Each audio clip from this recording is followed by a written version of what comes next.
اور گھروں سے کیسے جمعے کی تیاری کریں، کچھ بتائیے گا۔ بسم اللہ الرحمن الرحیم۔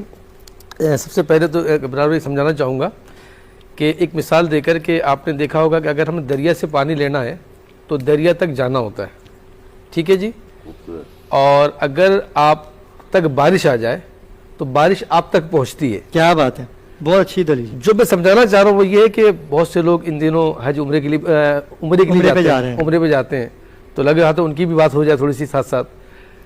عمرے پہ جانے کے لیے خانہ کعبہ کا طواف ہوتا ہے، اس کی زیارت ہوئی نہیں کہ خانہ کعبہ لوگوں کو بلا کر دیتا ہے، خانہ کعبہ لوگوں کو بلا کر دیتا ہے، لیکن رمضان اس بارش کی مانند ہے کہ جو آ کر دیتا ہے، ٹھیک ہے جی۔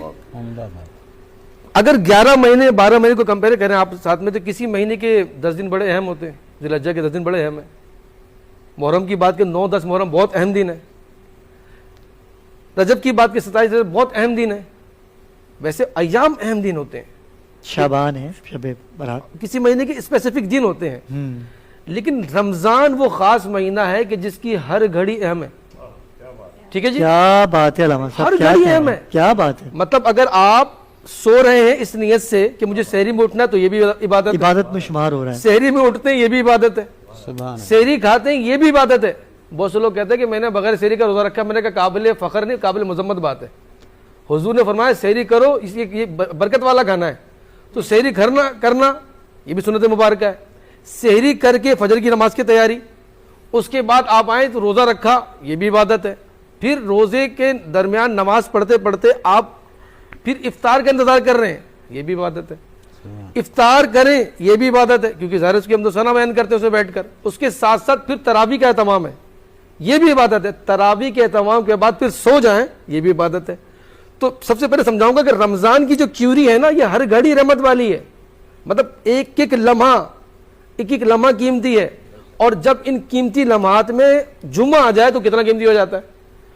یہ دنوں کا سردار ہے، مطلب سارے دن مطلب یہ وہ دن ہے کہ جس کے صدقے ہمیں اس دن میں دنیا ملی، لوح قلم عرش و اعظم سب چیزیں اس دن میں ملی، بارش ملی ہے۔ یہ جو جمعے کا دن ہے اور اسی دن قیامت قائم ہوگی۔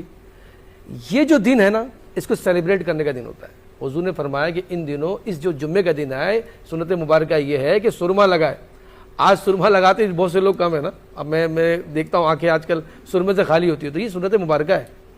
سرما لگانا چاہیے، نہانا چاہیے، خوشبو لگا کر مسجد کی طرف روانہ ہونا چاہیے، ایک سیلیبریٹ کرنے کا دن ہے۔ حضور نے فرمایا ممبر پہ بیٹھے ہوئے کہ بتاؤ آج جمعے کا دن ہے، کس نے صدقہ دیا؟ صدیق اکبر رضی اللہ عنہ کھڑے ہو کے میں نے صدقہ دیا ہے۔ پھر کہا اچھا بتاؤ آج جمعے کا دن ہے، کس نے مریض کی عیادت کی ہے؟ صدیق اکبر رضی اللہ عنہ کھڑے ہو کے کہ میں نے عیادت کی ہے۔ اچھا آج جمعے کے دن ہے، بتاؤ کون جنازے میں شریک ہوا ہے کسی کے؟ پھر کھڑے ہو گئے صدیق اکبر، میں نے کیا ہے۔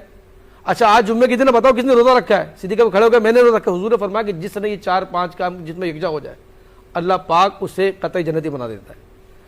آج جو جمعے کا دن ہے، ہمیں اس بات کی یہ سمجھانے کے لیے کر رہا ہوں کہ ہم تو کٹتے ٹائم ہی نہیں ہمارے پاس، کسی مریض کی عیادت کے لیے ٹائم نہیں ہوتا ہمارے پاس۔ جنازہ گزر رہا ہو سائڈ کھڑے ہو جاتے ہیں کہ ایک عجیب سا ایک منظر ہو چکا ہے۔ دیکھیں جمعے کے دن میں یہ میسج دینا چاہوں گا کہ جب آپ کو پتہ ہے اتنی فضیلت والا مہینہ میں مل چکا ہے، اور حضور نے فرمایا کہ جو رمضان آنے پر خوشی کرے، جانے پہ غم کرے، رمضان اس کے لیے باعث مغفرت ہو جاتا ہے۔